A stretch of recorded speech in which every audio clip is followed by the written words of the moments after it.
কোনোবাই তেওঁক সুধিছিল, আপুনি ইমান ডাঙৰ মানুহ, আপুনি ইমান জ্ঞানী, তথাপিও আপুনি তলত কিয় বহে?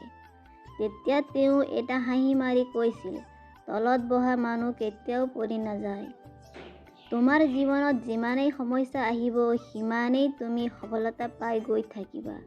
কাৰণ সকলো সমস্যাৰ লগত এটা সুযোগ লৈ আহে। জীৱন যুঁজত কেৱল শক্তিশালী ব্যক্তিহে জয়লাভ নকৰে, কেতিয়াবা কেতিয়াবা সেইজনেও জয়লাভ কৰে যিজনে ভাবে মই জয়লাভ কৰিব পাৰিম। আমাৰ সকলোতকৈ ডাঙৰ দুৰ্বলতা হৈছে মাজবাটত ভাগৰি পৰা। সফল হোৱাৰ সকলো সহজ উপায় হৈছে আকৌ এবাৰ চেষ্টা কৰা।